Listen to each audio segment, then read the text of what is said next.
Bapa di surga, kami mengucap syukur kepadamu. Engkau telah memberikan kesempatan kepada setiap kami untuk tetap boleh bernafas sampai hari ini.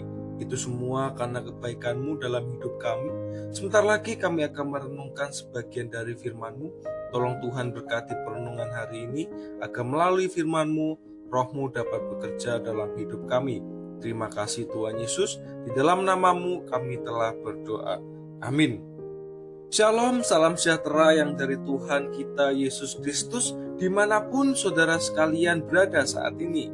Hari ini kita sama-sama akan belajar sebuah tema yang berjudul Rancangan Tuhan yang Luar Biasa, terambil dalam Kejadian 42 ayat 1-38.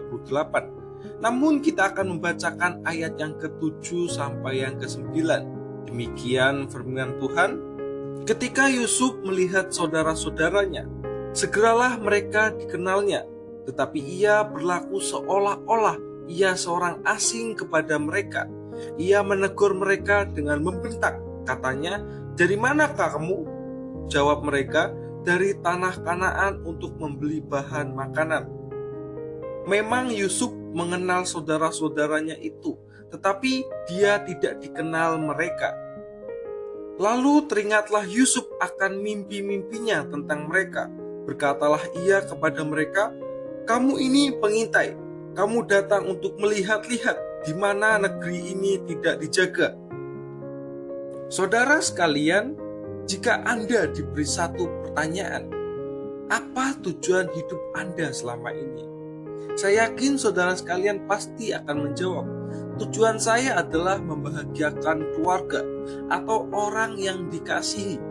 Ataupun tujuan saya adalah menjadi orang sukses, orang yang bisa dibanggakan, ataupun masih tidak tahu dan tidak jelas tujuan hidup selama ini. Nah, pertanyaannya adalah, apakah benar tujuan Anda hidup selama ini seperti itu? Bagaimana jika tujuan itu berubah ketika sudah mempunyai tujuan sesuai dengan impiannya, namun di tengah jalan tiba-tiba tujuan tersebut menjadi hilang? Dari berbagai pertanyaan tersebut, sehingga banyak orang akan mengambil kesimpulan bahwa dirinya tidak tahu tujuan hidupnya selama ini itu apa. Atau bahkan tujuan hidupnya adalah tidak punya tujuan.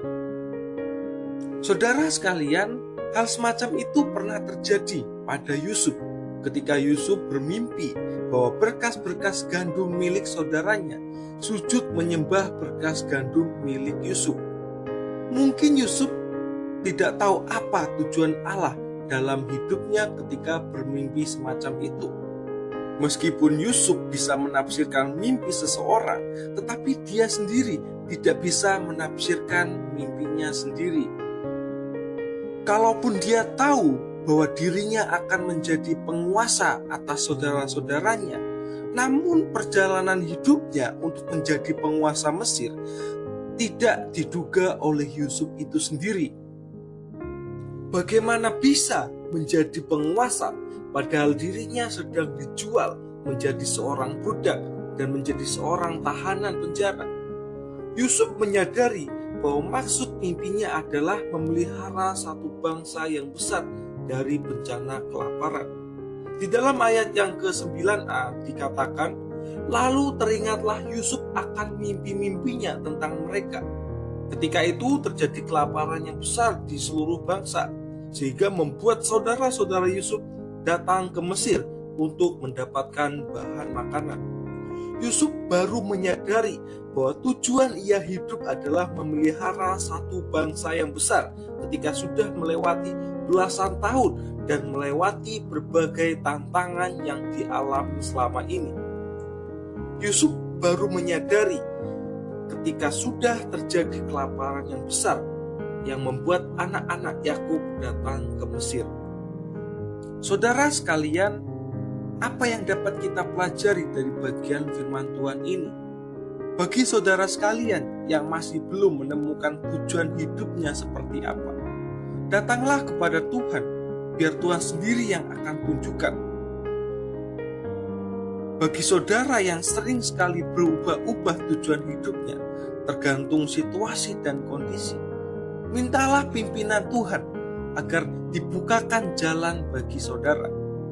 Yusuf adalah seorang yang bisa menafsirkan mimpi orang lain, tetapi Tuhan izinkan dia untuk tidak mengerti mimpinya sendiri, supaya Yusuf terus percaya kepada Tuhan dan terus mengandalkan Tuhan di dalam penderitaan hidupnya.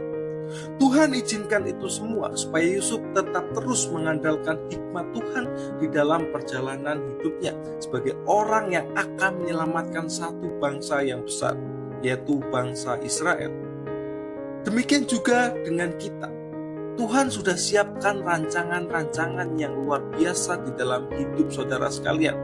Apapun kondisi saudara sekalian saat ini, yang Tuhan mau saat ini adalah andalkan Tuhan senantiasa di dalam aspek kehidupan saudara sekalian.